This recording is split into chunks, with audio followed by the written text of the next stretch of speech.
and whose alpha value, which refers to opacity, is also 1.0. So that's the FFFFFF that I referred to earlier. Return value of this method is the UI color object of where it's available, not too interesting. And then we get yellow and some other standard colors. And if we really wanted to, we could mix together any colors of the rainbow that we want, but you get some standard ones out of the box just because it's convenient. Nothing else. So just a couple lines left before we are indeed iOS programmers. So let's zoom back in. This last line before the return statement is important. And you can probably maybe guess what it is. Self.window, make key n visible. So first, what is make key n visible? Not what it does, just what is it? It's another example of a message or a message that's being passed to an object, or a method invocation, to put it differently. So make key n visible. I don't really know what key is, but visible presumably means make the window visible. Perhaps by default it's hidden, much like you might have with CSS hidden divs and whatnot in JavaScript. So it's apparently hidden by default. We want to show it. Key just means make it the key. Make it the important window that responds to the user's key presses by default. Make key window makes it foregrounded effectively. So return, and this is one of the stupider things of Objective-C. Whereas the rest of the world uses 0 or 1 or true or false, Objective-C uses yes or no in all caps. It's just a Boolean value. Return yes means return success in this particular case. Now, thankfully, we can delete the rest of this file, because down here is a method. I'll let someone else answer. What's the name of this highlighted method? Application will resign active, UI application star application. Too much. You consume too much of the string. It's just UI will resign active. And if you're writing it out, include the colon. But the name of this method or this message is application will resign active. If I actually read the comments, it'll explain in more detail what it does. But in a nutshell, this is a method that will be invoked automatically by the operating system when my application, as implemented in my app.delegate class, is about to do what? Resign active state. So it's when the user has hit the button, but nothing has quite happened yet. So that's my way of responding. So think again about JavaScript and DOM events, things like on key down, on key up, on submit, on change. All of these event handlers, very similar in spirit, whereas those event handlers in JavaScript are called on submit, on click, on key up, and so forth. In Objective-C, they're a little more, in iOS, they're named more verbosely, but it's the same idea. These are event handlers that are being invoked for me by the operating system.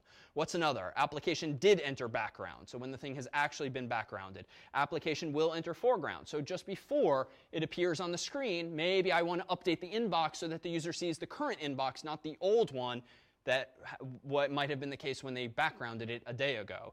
Application did become active. So once it's actually running in the foreground, application will terminate. If the user holds down the button and clicks the X on an icon, you do have a chance to do some last-minute housekeeping before they even force quit their application. So these are all hooks into those very low-level operations. Notice that there are comments inside of them, but nothing is actually happening. I can actually safely delete all of them.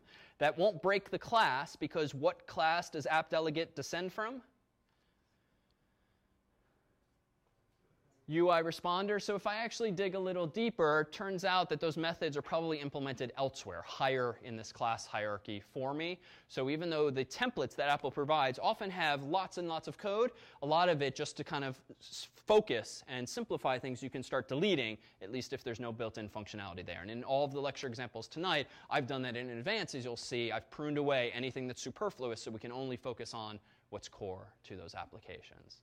So incredibly underwhelming. Before we take a break, let's at least reassure that we can do more interesting things. I'm going to go ahead and rapidly create a new project, single view application, because this time I want a view. I want something on the damn screen.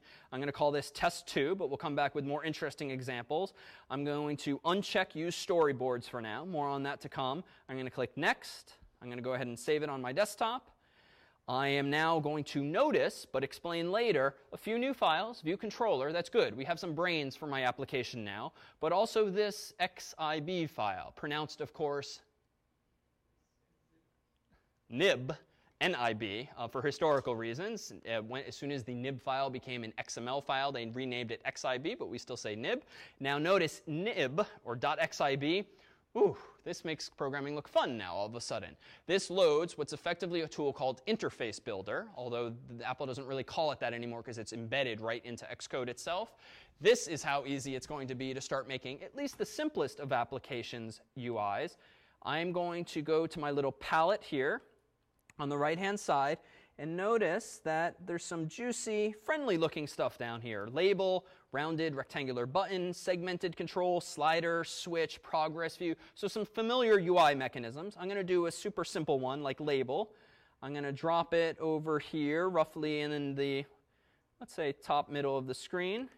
I'm going to say, hello, class. OK, it's still centered. Now I'm going to click the Run button at top left, which will launch the simulator. And if all is well, now we have the beginnings of a more interesting application. So let's take a 5-minute break here. We'll come back and actually say how to make that and more. All right, we are back. So the exciting cliffhanger before we took a break was to get hello class onto the screen. But before we forge ahead and reveal just how this magic happens, any questions about Objective-C, UIKit, or anything thus far? Really? OK.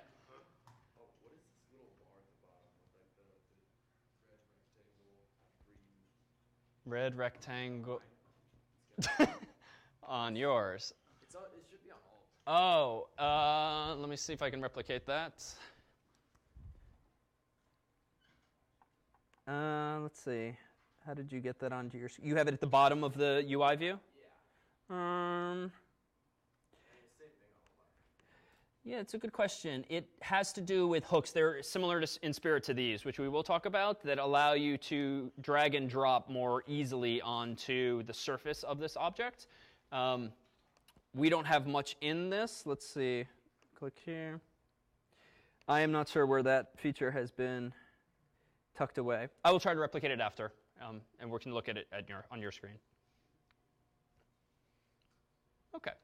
Yep. That's because when you created your project for single view application, you left use storyboards checked. And we'll come back to that. But for now, I thought I'd simplify and uncheck that if you'd like to refollow those steps. All right, so we are back now with this single view application. And we seem to have a couple of more files. We still have an app delegate. We still have an app delegate.h and .m specifically. But we've got at least 3 new files. And just in case there's even more going on underneath the hood, let's zoom in on these groups, these folders over here. Those files look familiar. I don't think there's anything new in there. The file is called test2 instead of test now, but that's because I renamed my project. So all of this looks familiar. Nothing else is new underneath the hood. And indeed, if we look at main.m, there's nothing new there. It's still called app delegate, and somehow that's kicking off this process. So let's ignore those supporting files.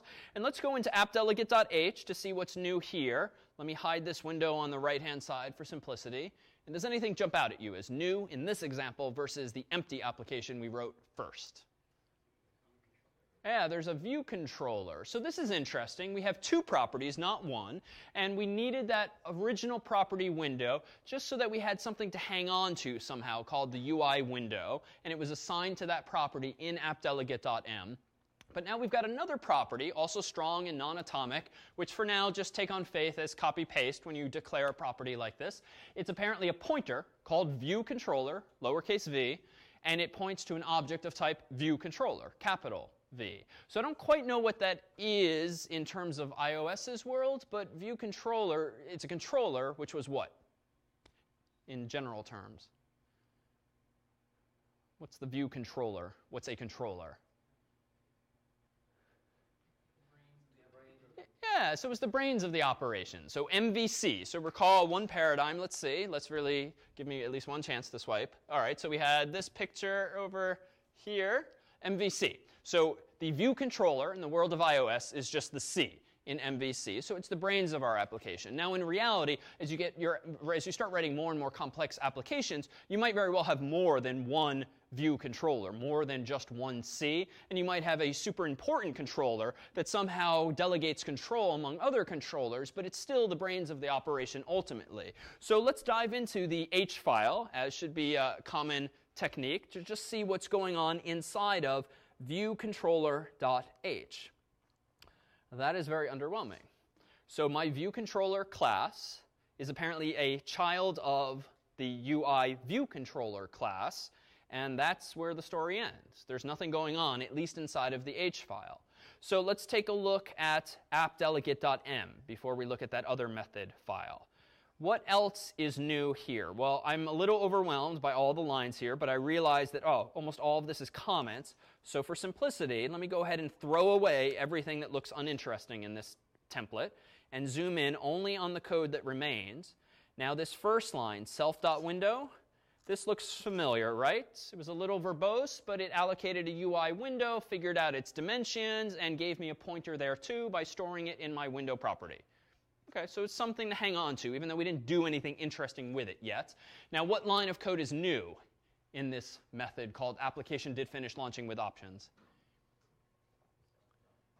Yeah, self.viewController. So here's something interesting. Even though this application only puts hello class on the screen, this line of code looks new. So self.viewController is referring to what, to be clear? Say again? The viewController property. So self.viewController is the property that was declared in what file? appdelegate.h, exactly. So we're assigning to that property the return value of this expression here. So a little bit of this is new. ViewController alloc. So alloc allocates me a new object of type ViewController. Who wrote the ViewController class?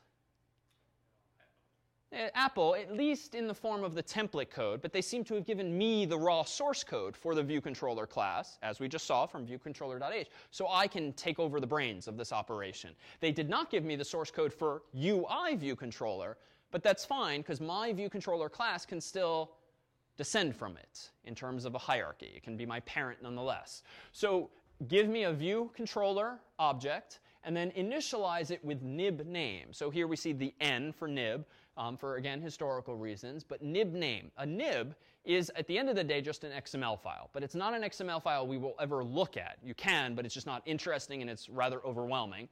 A nib file is just a file that stores the result of creating a user interface using Xcode by dragging and dropping widgets like I did earlier. I dragged the simplest of them, just a label, but I could start dragging, as you saw, sliders and knobs and switches and text fields and other such things. A nib file just stores that result of all that dragging and dropping so that you can program at least your UI a little more easily. Now, you don't have to program your UI with Xcode in that way. We'll see it and do it a much more manual way. But what this does is it initializes my ViewController with the contents of a file called, nib name is ViewController. If I read the documentation, I will see that that method, init with nib name, is supposed to look for, by default, the string that's in quotes, dot xib. So that's how I'm linking my code in Objective-C to what we called the nib file earlier, which again I got for free via this template. So that's where my code is saying, give me a ViewController and initialize it with the contents of that XML file. So in other words, if I created that user interface a week ago by dragging and dropping labels and text fields and sliders a week ago and saved it, this reloads it into the program's memory. So lastly, another new line, self.window.rootViewController. We didn't have this before because we didn't have a controller. Our program was so simple, there were no brains behind the scenes because it only showed a white screen. But it turns out there is a property called rootViewController whose purpose in life is to serve as exactly that, the most important view controller, the most important C controller that runs the entire operation. Now, how do I know that's the case? Again, you don't have to take all of this on faith. Let me hover over self.window, a question mark appears, and oh, interesting, this is a property called window that's been declared in there. And I want to see the documentation, so let me go to the reference down at the bottom. And now the reference for the window has a whole bunch of stuff. And if I skim, root. Mine is the only phone connected to the speakers in the room. Okay. So if I skim through here, properties window, oh, you know what? I'm in the wrong place, because if this is the UI window, I'm currently